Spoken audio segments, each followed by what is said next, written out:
Good morning. In view of world conditions, disasters, inflation, all sorts of problems, we're going to need faith that the Lord will provide for us in these difficult circumstances.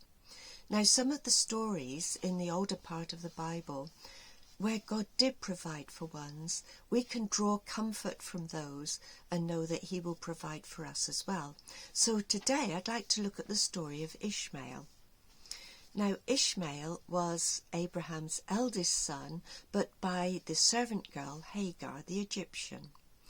However, Abraham loved this son and wanted God to bless him.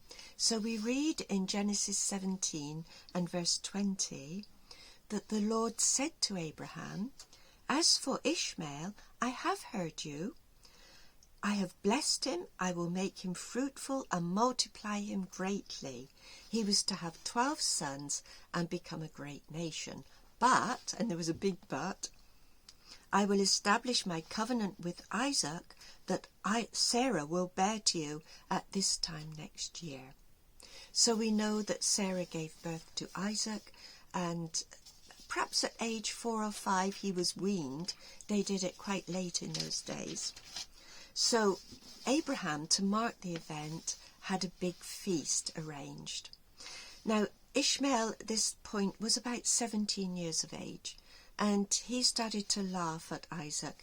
Now, this wasn't a little bit of innocent teasing. This was something really serious, and it might have had something to do with inheriting Abraham's wealth. I'm not sure about this, but Sarah, when she complained to Abraham about Ishmael's behaviour, she said, "The son of the slave woman shall not be heir with my son Isaac." So there was a dissension, and Sarah asked Abraham to send Hagar and her son away. Abraham didn't want to do it, but the Lord said yes, it would be best for the moment. So Abraham gives Hagar some provisions and they go off into the wilderness. I don't know if this map's going to work, but Abraham was down here far to the south in this area, and so he sent Hagar away, and she would move over to the east, to more towards the Dead Sea. Now that sounds bad, but in actual fact they were used to living in the wilderness. You wouldn't grow crops such as wheat and so on, but there would be grazing for cattle or sheep, so it was a life that she was used to. Unfortunately, the provisions were getting low and the water ran out.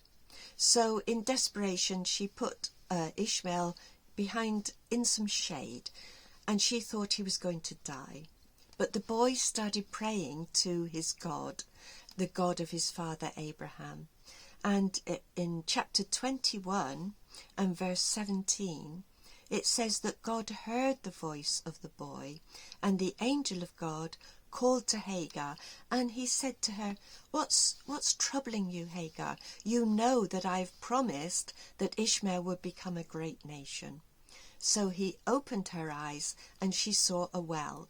Now, whether a well was provided miraculously or there was a well there anyway and she hadn't seen it, it might have been a little bit insignificant. But anyway, there was water.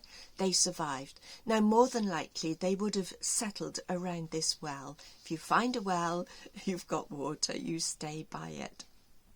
So Ishmael prospered. He did marry. He had 12 sons. And it seems that he didn't bear a grudge. Now, Hagar, at the beginning there, she had provisions, and how I know is because if we go to chapter 25, this is the account towards the end of Abraham's life, and Sarah had died, and Abraham had married Keturah. They had another 6 boys. So Abraham had 8 sons altogether, but in chapter 25 and verse 5, it says Abraham gave all that he had to Isaac. But what about the other sons? It says, but to the sons of his concubines, Abraham gave gifts. Now, this wasn't a box of chocolates or something small. This would have been a huge present for these boys, something to set them up in their lives, either livestock or money, whatever would help the boy to make his way in life. Abraham was a rich man and he made provisions. Now, we also know that Ishmael did not hold a grudge about what had happened. His life prospered in the wilderness. And I know because in verse 9 of chapter 25, it says that when Abraham eventually died, Isaac and Ishmael, his sons together, they buried Abraham in the cave of Machpelah. So they all prospered. And the descendants of Ishmael, they probably became merchants, very rich merchants. They wandered all over the place, to all the places where the Arabs live today.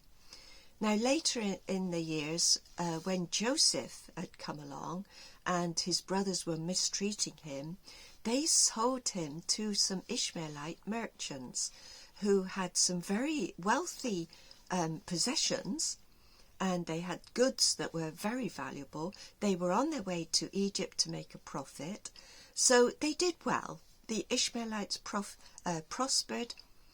Yes, they bought Joseph at quite a high price and sold him for a profit to Potiphar. But that's another story.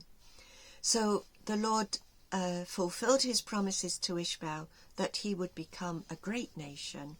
And he also provided for Ishmael when the need arose. He will do the same for us today. Thank you so much for watching, and do take care.